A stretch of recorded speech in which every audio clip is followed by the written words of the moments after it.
सैयां भय कोतवाल अब डर काहे को। जब भी ऐसे भाव मस्तिष्क पर हावी होने लगें तो ये भी याद रखे, उसके सैयां से बढ़कर है इस देश का कानून, उसके सैयां से बढ़कर है नागरिक संहिता, उसके सैयां से बढ़कर है इस देश का सर्वोच्च न्यायालय। आज के इस वीडियो में जानेंगे कैसे हवा में उड़ते रामदेव और बालकृष्ण पर सुप्रीम कोर्ट का हथौड़ा बजा और कैसे औंधे मुंह गिरा पूरा पतंजलि।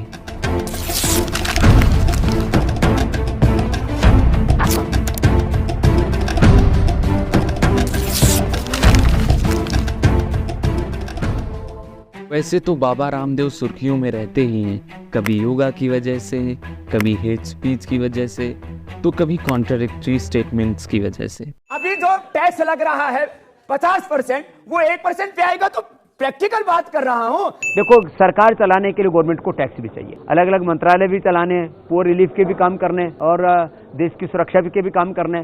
गरीबी बढ़ती जा रही है, महंगाई बढ़ती जा रही है, रुपए का अवमूल्यन हो रहा है। तेल डीजल के दाम बढ़ने से थोड़ा सा लोगों के जेब से पैसा भी निकलेगा। ये तो हमारे भीतर प्राइड होना चाहिए कि अपने देश के लिए हम कुछ दे रहे हैं। लेकिन इस कहानी की शुरुआत होती है कोविड-19, जहां एक और दुनिया के हजारों साइंटिस्ट कोरोना की वैक्सीन बनाने में लगे थे, वहीं रामदेव ने इस आपदा में अवसर खोज ही लिया और इंट्रोड्यूस किया कोरोनिल को, एक ऐसी दवाई जो कोरोना को मार भगाती थी। आसान भाषा में कहें तो बाबा रामदेव ने दावा किया कि उन्होंने कोरोना की वैक्सीन बना ली है। और फिर क्या, पूरा गोदी मीडिया कुत्तों की तरह एडवर्टाइजमेंट करने में लग गया। मिल गया रामबाण। उन्होंने कोरोना को मात देने के लिए आयुर्वेदिक दवा बनाने की घोषणा कर दी है। ये कमाल जो हुआ उस पर बस भरोसा करने में थोड़ा समय लग रहा है। आप समझते हैं इतनी अचानक से खुशी मिल जाती है तो कोई डाइजेस्ट नहीं हो पाती। पतंजलि ने उस दौरान मात्र 4 महीने में 25 लाख कोरोनल किट्स बेचकर 250 करोड़ रुपए कमाए। मिनिस्ट्री ऑफ आयुष और वर्ल्ड हेल्थ ऑर्गेनाइजेशन पतंजलि को वार्न करते रहे, लेकिन बाबा रामदेव के ऊपर सेंट्रल गवर्नमेंट का हाथ हो तो कोई क्या ही कर सकता है। खैर, इसी बीच उल्टा रामदेव ने वर्ल्ड हेल्थ ऑर्गेनाइजेशन को झूठा बता दिया। पूरा WHO झूठ बोल रहा है, पूरा मॉडर्न मेडिकल सिस्टम झूठ बोल रहा है। रामदेव ने खूब अति कर ली।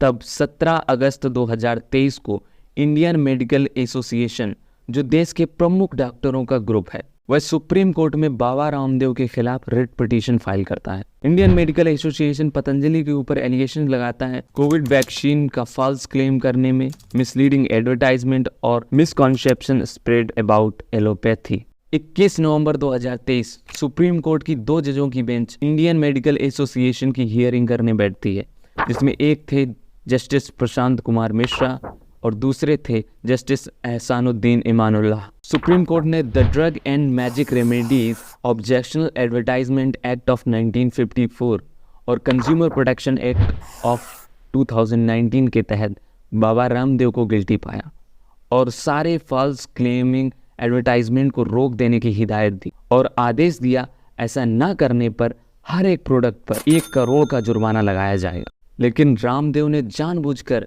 टीवी पर एड चलने दिए।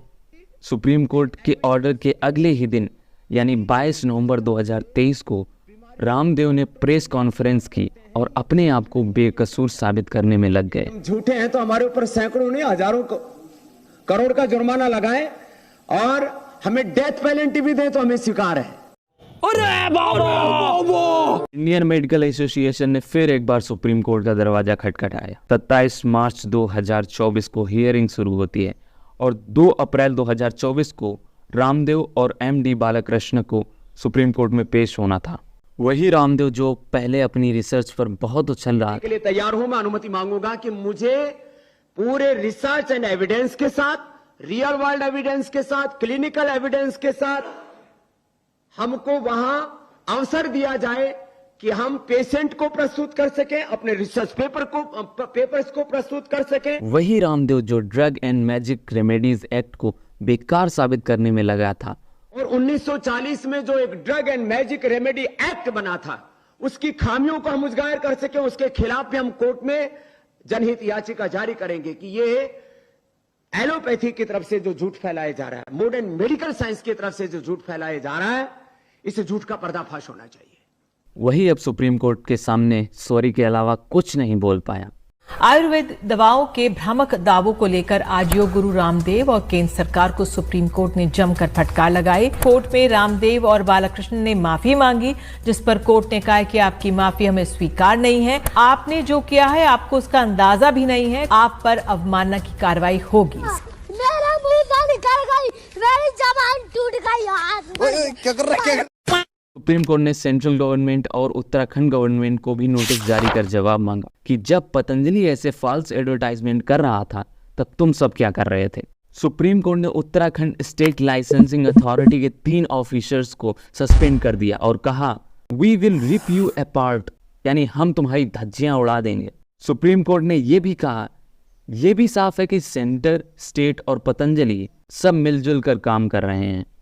ये बहुत जरूरी है कि भारत की आम जनता की गौर से सोचे कि कोई धर्म के नाम पर उसका शोषण तो नहीं कर रहा, वह खुद सोचने समझने की शक्ति का सृजन करे। जब भी कोई भारत की जनता को बरगलाए तो वह सबूत मांगे। एक ओर रामदेव सनातन संस्कृति को बचाने की बात करता है, दूसरी ओर अपनी कंपनी में जीन्स बेचता है, वो भी स्वदेशी जीन्स। कोई सेंस है इस बात की? वही रामदेव जब खुद बीमार पड़ता है तो अपना इलाज एम्स में कराता है और भारत की जनता को बोलता है एलोपैथी की तरफ से जो झूठ फैलाया जा रहा है, मॉडर्न मेडिकल साइंस की तरफ से जो झूठ फैलाया जा रहा है, इस झूठ का पर्दाफाश होना चाहिए।